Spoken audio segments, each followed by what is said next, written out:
आप सभी का पुनः स्वागत है चैनल पर। हम इस वीडियो में आपसे वनस्पति जगत के बारे में बात करने वाले हैं, जिसमें हम वर्गीकरण पद्धति को जानेंगे।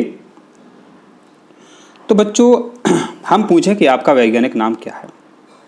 कहोगे सर हमने नाम तो अपना सुना है, वैज्ञानिक नाम नहीं सुना है।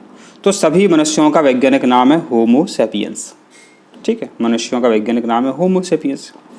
तो होमो सेपियंस में आपको क्या दिख रहे हैं? दो नाम दिख रहे हैं, होमो सेपियंस। इसी तरह हम नीम की बात करते हैं, एजा डायरेक्टा इंडिका। तो नीम को कहते हैं एजा डायरेक्टा इंडिका। तो हम जो जैसे ही हम प्रश्न पर देखते हैं, प्रश्न पर चलते हैं, द्विनाम पद्धति का, ठीक है, पहले नाम लिया था, माने द्विनाम पद्धति सबसे पहले किसने दी थी? या द्विपद नाम पद्धति के प्रतिपादक थे। तो द्विपद नाम पद्धति के प्रतिपादक थे कैरोलस लिनियस। द्विपद नाम पद्धति के प्रतिपादक कौन थे? कैरोलस लिनियस थे। अब बच्चों यहां पर याद इसको कैसे रखा जाए? प्रश्न क्या है? द्विनाम पद्धति का पहले नाम लिया था, नाम लिया था, नाम लिया था लिनियस, नाम लिया था लिनियस ने द्विनाम पद्धति का। तो इन्होंने द्विपद नाम पद्धति दी थी।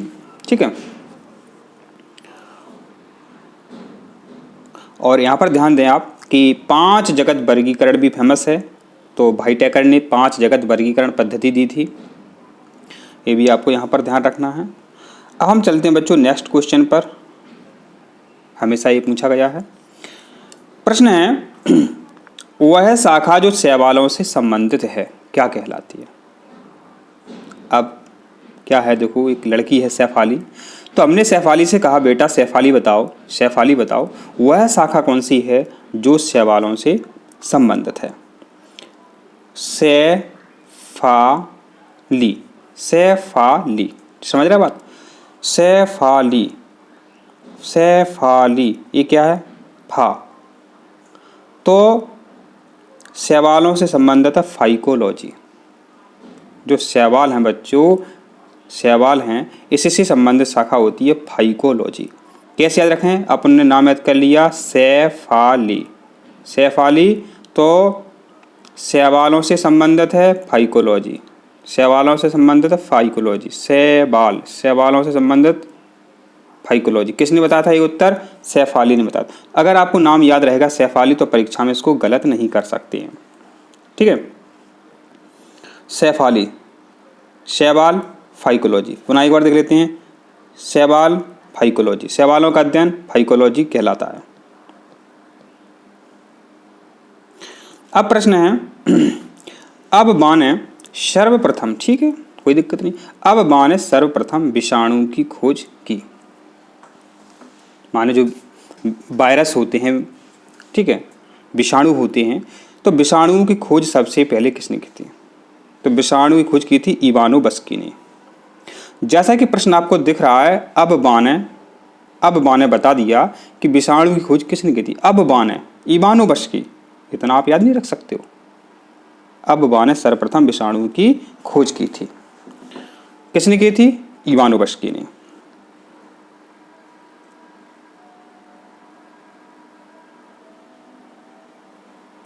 अब आपका प्रश्न है विषाणु में होता है, माने जो वायरस होते हैं, तो वायरस किससे मिलकर बने होते हैं? तो जो वायरस होते हैं न्यूक्लिक अम्ल और प्रोटीन से मिलकर के बने होते हैं। वायरस माने विषाणु न्यूक्लिक अम्ल और प्रोटीन से मिलकर बने होते हैं। आपका बच्चों नेक्स्ट क्वेश्चन है, निम्नलिखित में से किस वर्ग के पौधों में, किस वर्ग के पौधों में पुष्प एवं बीज नहीं पाए जाते हैं? तो क्रिप्टोगैम्स, आंसर है आपका क्रिप्टोगैम्स। तो क्रिप्टोगैम्स वर्ग के जितने भी पौधे होते हैं उनमें पुष्प और बीज नहीं पाए जाते। बताओ किसमें, किस वर्ग के पौधों में पुष्प और बीज नहीं मिलते हैं? क्रिप्टोगैम्स। अब प्रश्न है आपका कि बैक्टीरिया की खोज किसने की? ये जो प्रश्न है ये बहुत सरल है। इस प्रश्न का आंसर हम आंटी से पूछते हैं। आंटी जी बताइए बैक्टीरिया की खोज किसने की थी? तो Antony von Leeuwenhoek, Antony von Leeuwenhoek ने बैक्टीरिया की खोज की थी। जब आप पेपर देंगे प्रश्न ऐसा आएगा कि बैक्टीरिया की खोज किसने की थी, तो आपको आंटी शब्द ध्यान आ जाएगा। तो एंटोनी वॉन लीeuwenhoek ने बैक्टीरिया की खोज की थी, आंटी ने बैक्टीरिया की खोज की थी, इसका उत्तर दिया था। ये इतना सरल प्रश्न है कि इन्होंने बता दिया था। अच्छा, प्रश्न आया कि चेचक के टीके की खोज किसने की थी, एडवर्ड जेनर ने। चेचक के टीके की खोज एडवर्ड जेनर ने की थी, वहाँ लिखा था इसलिए बता दिया हमने आपको। अब प्रश्न है पादप जगत में सबसे बड़ा बीजांड, पादप जगत में सबसे बड़ा बीजांड किसका है, तो इसका आंसर है आपका साइकस। और साइकस को जीवित जीवाश्म भी कहा जाता है, साइकस को जीवित जीवाश्म भी कहा जाता है, ये आपको पता है। Very very most important, lichen. ठीक है, लाइकेन। लाइकेन जिन दो वर्ग के पौधों से मिलकर बनता है, कौन है। अब आपके सामने 4 ऑप्शन है, आपको नहीं आ रहा है। अच्छा ये बताओ, आप कभी शेक पीते हो, बाजार गए होगे, शेक बनता है कि हमें शेक बना दो, तो आप बाजार पिया, घर पे पहुंचे तो आपकी दीदी ने आपसे कहा क्यों भैया शेक लाए हो, या भैया घर पे बहन बाजार पीने गई है शेक, तो भैया कहेगा बहन जी शेक लाई हो।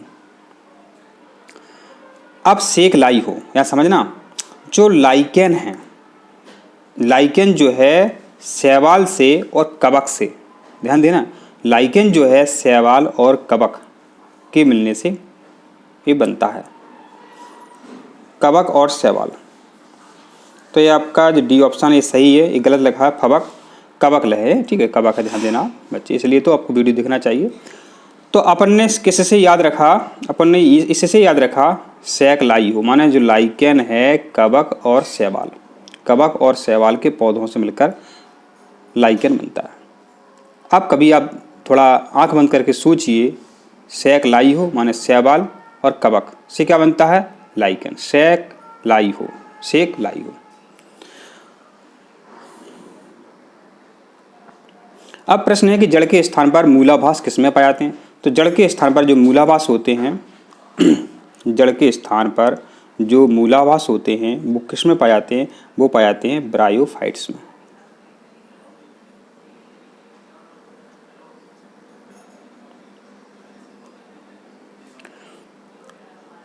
अब प्रश्न है आपका कि निम्नलिखित में से कौन सा एक जीवित जीवाश्म है, सबको पता है इसका आंसर, साइकस एक जीवित जीवाश्म है, साइकस एक जीवित जीवाश्म है।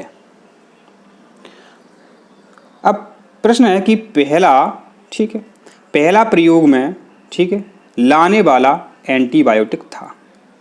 आजकल आप सब जानते हैं डॉक्टर के पास जाते हैं तो बिना एंटीबायोटिक के तो इलाज ही नहीं करता, वो दवाइयाँ एंटीबायोटिक की जरूर देता है वो।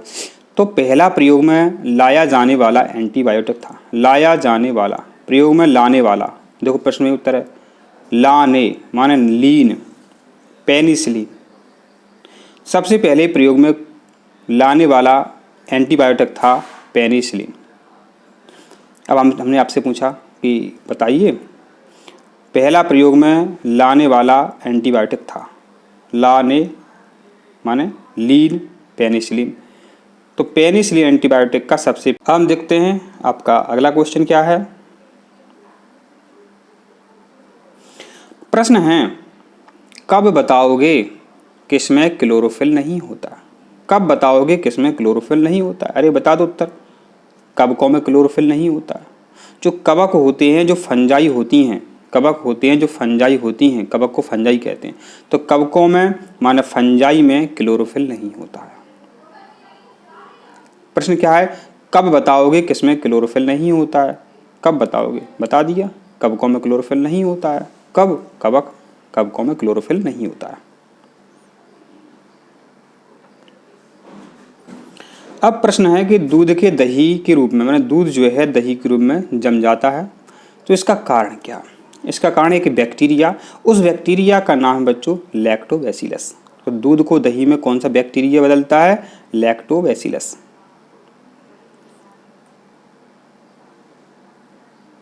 और दही में कौन सा अम्ल होता है, लैक्टिक अम्ल होता है। अब प्रश्न है धान की फसल, किसकी फसल, धान की फसल में जैव उर्वरक के रूप में किसका प्रयोग किया जाता है? तो इसका आंसर है नील हरित शैवाल। नील हरित शैवाल।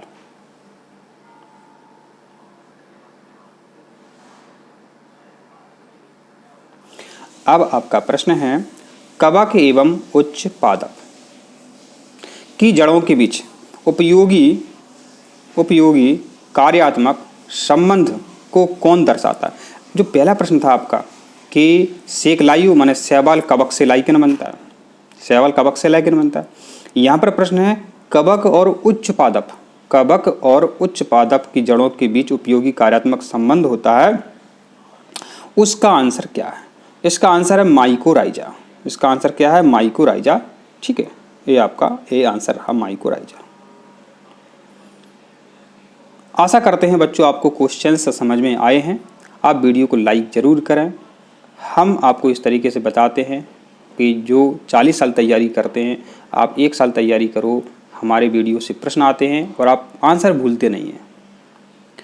हमारे जो नोट्स हैं समझाने का तरीका है वो साइकोलॉजिकल है, वो मनोविज्ञानी तरीका है। तो इसी तरह वीडियो देखने के लिए चैनल को आप सब्सक्राइब जरूर करें। धन्यवाद।